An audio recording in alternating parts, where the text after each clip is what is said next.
What's up, guys? Today was a mixed bag. I forgot to do the overhead press, which was really stupid. I don't even know how that's possible. Luckily, though, it was only 45 kilos a day scheduled, so I would have gotten that. I failed 50 last time, as you guys know. On Friday, I will do 47 and a half. I won't compromise anything. I won't make it easy for myself just because I made it easy for myself already by forgetting to do it. I also have to go to bed very shortly. I'm already pretty sleep deprived. I'm stupid. I use my phone at night. I don't go to bed.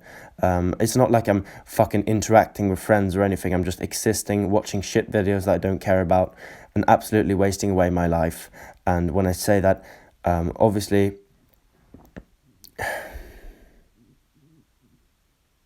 no, there's no fucking excuse for it. I am wasting my life.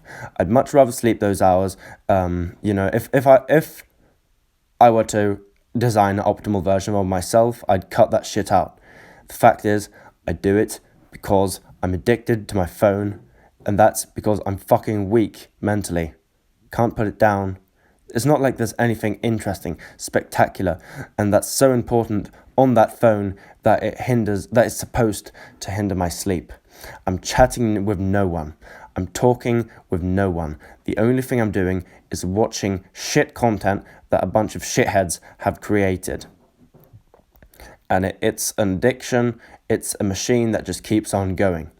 And yes, it's hypocritical of me to say this on a YouTube channel, since I make YouTube videos and I want people to watch my YouTube videos and people to sink their time from their lives into my videos. But guys, it's a free choice. And if you are the type of person that really should be doing other things, please get off my video and do that. It's more important to me that you guys are successful and happy than me having views. Because the fact is, I have a lot of other things going on in my life. This is just a part of everything I'm doing. And YouTube is, for me, in the future, going to be a fun side hustle. It's probably never going to be a main gig. And that's why I don't take it that incredibly serious. That's why I never beg you guys for anything.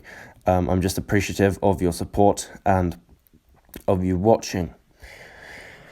Bench press today went pretty well.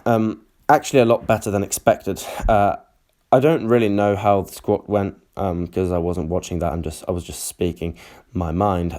Squats weren't the best, but they weren't terrible. That's what I believe it was like. I was really thinking about head position, neck position, but the reality is, when I look at the floor, I end up just completely doing a good morning on the squat, which, not a good morning really, but I have a lot more forward lean, and that isn't good. So probably I'll just keep on looking forward in the future, but the problem there is to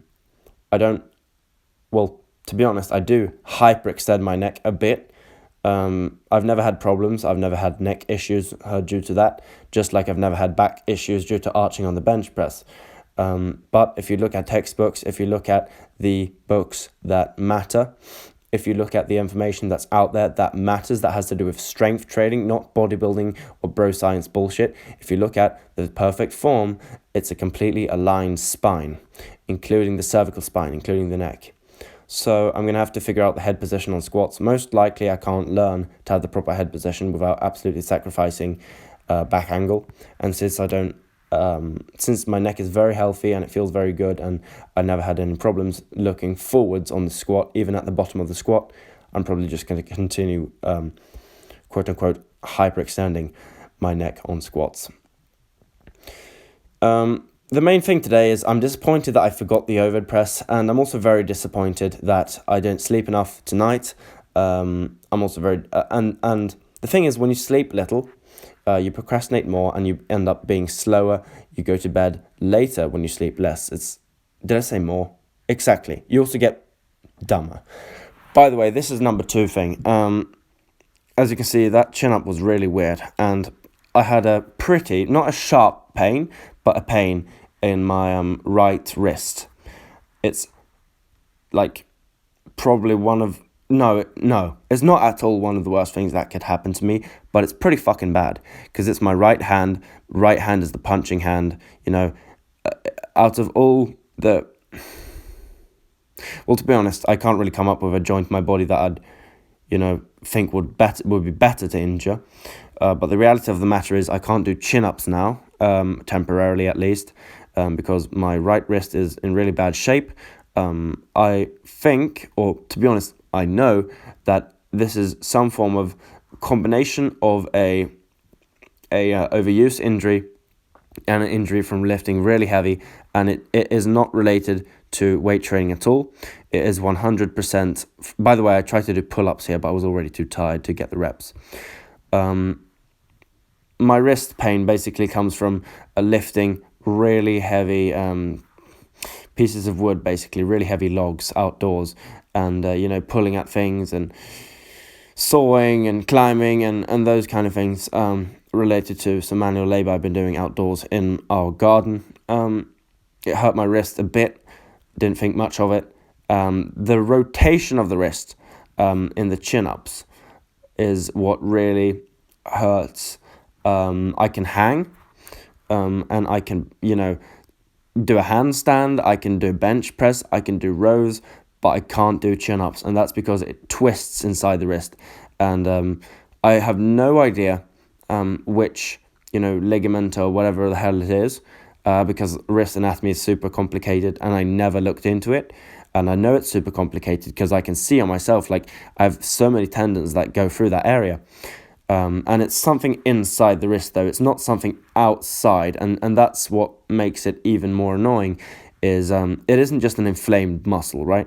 It's something inside that I fucked up from lifting heavy logs and then just continuing to strength train on top of it. So chin-ups are going to be out temporarily, and I'll just do pull-ups instead. It's the same thing with bicep curls. One of the reasons I never do bicep curls, by the way, it's not just because I think they're stupid and unnecessary for the most part.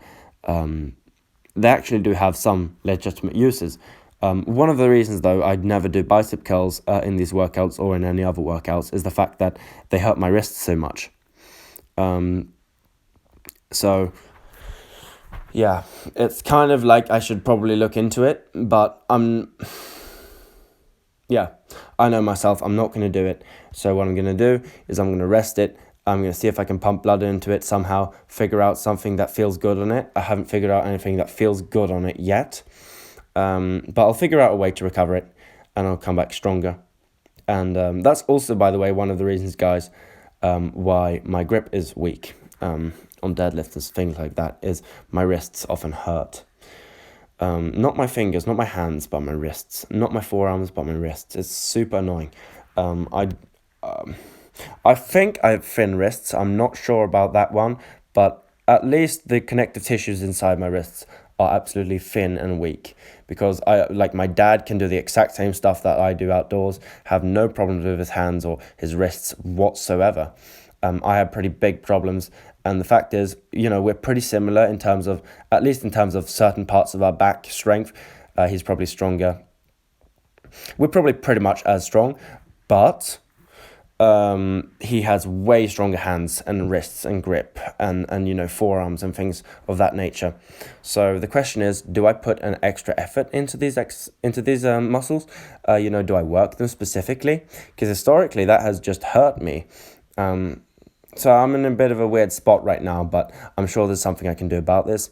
I'll see you guys tomorrow. I need to go to bed, and I need to, fucking brush my teeth, and I need to shower, and I need to fucking stretch, and I need to do a million things, and I need to go to bed. Then I need to wake up super early and be exhausted tomorrow so that I can go for school another day.